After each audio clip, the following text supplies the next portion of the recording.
I can explain.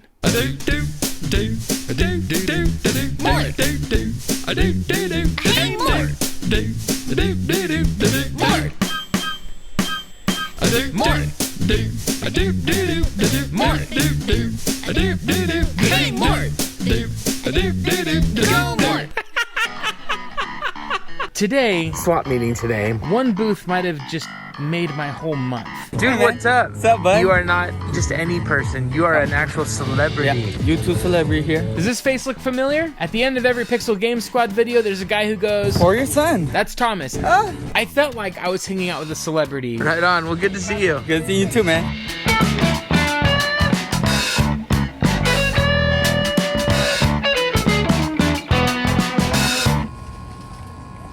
This is one of the first booths I find when I get to the swap meet, and I feel like I struck gold almost immediately. Every corner of this booth looked like it was old GameStop stuff. How much is this? $5. This vendor apparently found a warehouse or a pallet of a bunch of stuff that GameStop just couldn't sell.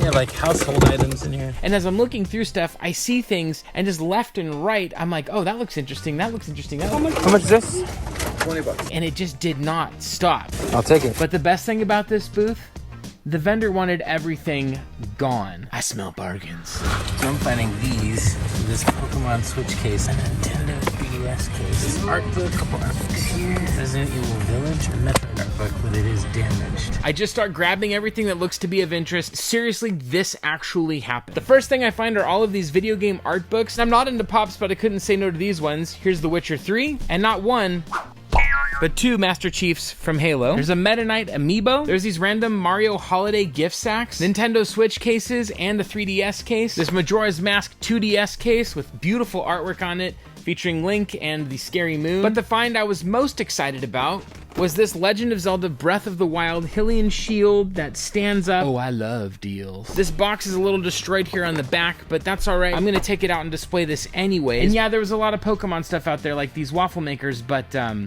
I do have boundaries. But perhaps most interesting was this. It's a Borderlands loot box. What the heck? This normally has a cardboard slipcover type of an item over it, but this didn't have that. However, this thing opens up like so, and it has, how do you open this? Why isn't this opening? Open, man. Come on, bro. The people want to see you. No, but seriously. Open. I don't know why this is so hard for me to open. Everything in here is brand new and sealed. I don't know what this is. Some kind of these collectible figurines. Promethean Exchange vault key. It looks to be some kind of a model that you build. I have to put this stuff over here because there's literally so much of it. This looks to be some kind of a cloth, maybe poster of some kind. Torg's package delivery. I don't know what this is. I wasn't gonna pick this up, but after he gave me the price, I had to get it. I literally have found so much stuff already. I had to drop everything off at the car. It's good to be back. There's still a whole swap meet out there, and I gotta see what else is here.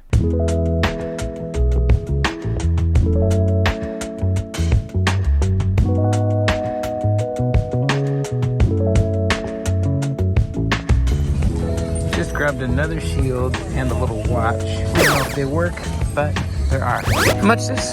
$10. $10? Can you do 8? Yeah. Okay, thanks.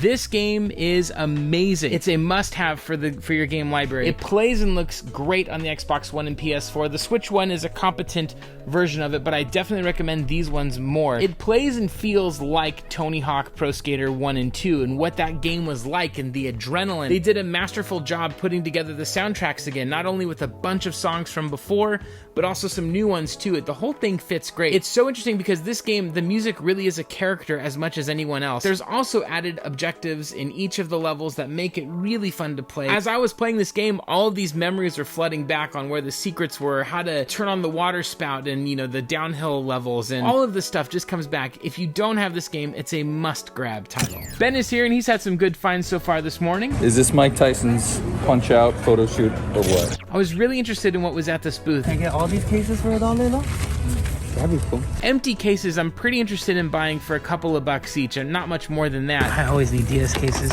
Gotta pay. You want another one? I put together a couple of things like this GameCube game, but the disc was really scratched up and there was kind of not sure if any of this was going to work. 5 is my best. No. Okay, thank you. $9 for all of this is a great price, but I just decided to pass. All right, my man, what are you getting here? a bunch of replacement DS cases and maybe fill in some of that bulk DS collection. I love it. Box them. I hope he had good luck and was able to take it all home. What do you think she's gonna charge you for those? I hope $10. Check out what Retro Escape grabbed. Yeah, we're going old school. The band. The band. The Game Gear TV! What'd you get that for? $7. $7. Well spent. These board games looked interesting. $5 each. Maybe they're cool. What do you think, Ben? You want to play Happy Little Dinosaurs later today? Sure, why not? It's Mort. It's Mort. Oh, hey, boys and girls. You know what that means. It's time to dance. That's right. When Thomas does the moves, we do the moves with him. Grab your mom, grab your dad, grab your sister, grab your brother, grab your friends. It's time to dance.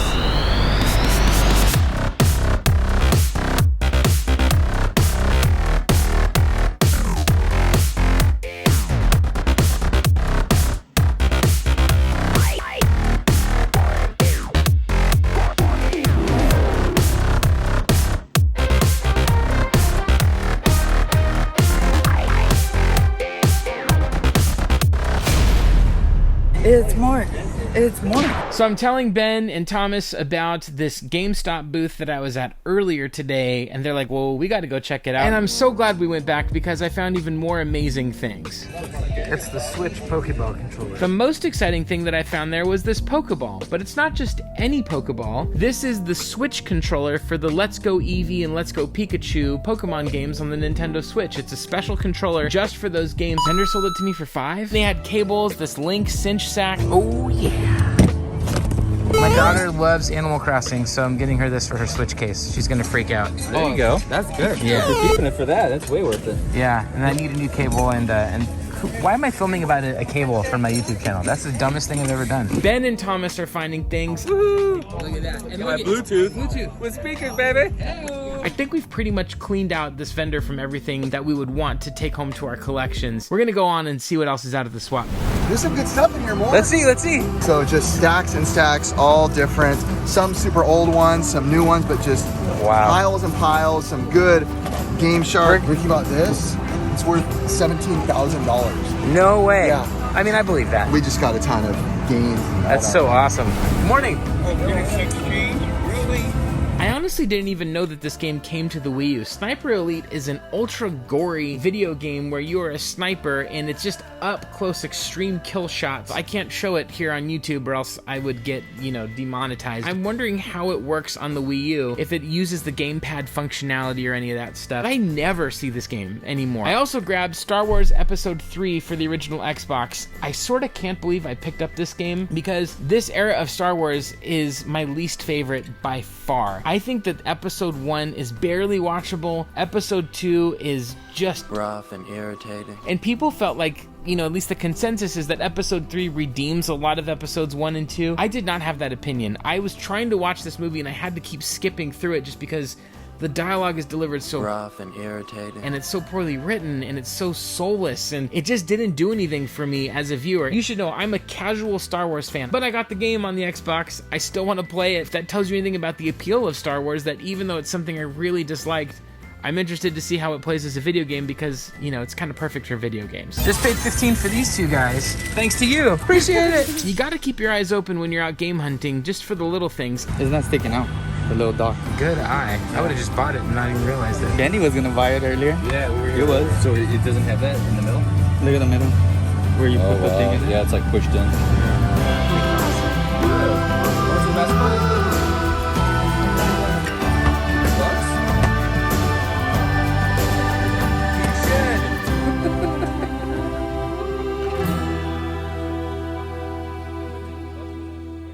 This guy had a suitcase full of reproduction games like Hagane and Pocky and Rocky and all of the high-priced Super Nintendo games at his booth. I don't mind if people sell reproductions when they clearly mark them as repros, so as not to deceive buyers. And then when you charge also a reasonable price, like $15 or $20 maybe. But he also had authentic stuff as well out at the table, one of which was this game, RoboCop vs. Terminator. I really know nothing about it. I don't know if it's any good. We're watching Thomas, see if he can do this. I was interested in this game, but I thought Thomas wanted it, so he started haggling with the vendor. He thought that I wanted the game, which I did. Doing suspense music now. He got to look. Percussion. How much? 50. 15? Offer him 10. Do 10 for it? Yeah. Got it for 10. I don't know if it's any good. I don't know what it plays like, but I know that the Super Nintendo case for it is really cool. I'm with Jay. What's up, dude? Hi, guys. Look what you found this morning. Okay, and you gotta tell people, what did you pay for these GameCube games? I'll pay 20 bucks For all of that? for all that. PS3 for $5. The fat one or the skinny Yes, one? the skinny one. How did you pay $5 for PS3? Oh my gosh. Ridiculous. Yep. Congratulations. Yeah. That's from 1988. Yeah, 1988. What'd you pay for that? Send me that. 15. My girl's out of town. She won't, you know. It'll be all good. It looks like it might be a little short for your height, but it will keep you warm. Yes. I'll have to just unzip it, use it as a blanket. Literally never seen this game before. This is the second copy I've seen today. I think it's a sign, man. It's a sign, but not a good sign. It's a curse, not a sign. What's that? Jimmy White. These Lion King toys I've never seen before. They're from the sequel. I don't know what's gonna happen with these. I'm gonna put them up, see what happens. I paid 50 bucks, I think, for all 3 of them. Best thing about these, KB toy stickers. The power of prayer pressure! Did you say the power of prayer pressure? Prayer. We're gonna go to one last reseller, my friend Brian, and see what he's got at his booth for this morning. This is the booth where the magic happens with Brian. What's up? Hey. If you're collecting for the Nintendo Wii, no doubt you're looking for those big box Wii games like this Fling Smash game right here. How much is Fling Smash? They have them like 60 bucks. They're brand new. The thing with these is that these outer boxes over time are getting more and more destroyed, even though the contents inside of them might be sealed and in pristine condition. So finding them in good shape is getting harder and harder to do. If you are going for Wii stuff and you're looking for those items, I think now is the time to get those big box items if you're trying to complete a set. Keep a lookout. Hopefully you'll find a good deal. The power of peer pressure! All right, I'm gonna get this PS1 game from Brian today. $5. Why not? I have a slight fascination with these random PS1 games that are all over the map in terms of quality, but I see them, and if the cover looks interesting or that kind of early CGI computer graphics type, imagery, I just gotta take a chance on it. I bought one of those games before from Brian. It was Perfect Weapon. That game is one of the worst games I've ever played in my life. But for $5, I'm happy to give it a try. This game looks perfectly 90s in all the best ways possible. Like one of those games that you would see and go, ooh, giant bugs, the graphics look so cool. And as a kid, this would have maybe mesmerized you, but who knows how well it plays. So, how well does it play? It's a decently mediocre racing game that I enjoyed enough. You can see a video of me and my daughter reviewing it here on the channel. So that was a crazy morning with some amazing finds. That Gamestop booth really came in clutch. I had such a great time seeing Thomas and Ben and hanging out with them at the swap meet. Let's get this graded, bro. And this is cool. I made my shirts for my YouTube channel, and they were the first customers. It's peer pressured into buying a shirt. Yo, the power of peer pressure! If you're interested in getting a shirt, you can message me on Instagram. People say, what's Mort's Garage? And you'll say, it's none of your business. I'm into video games.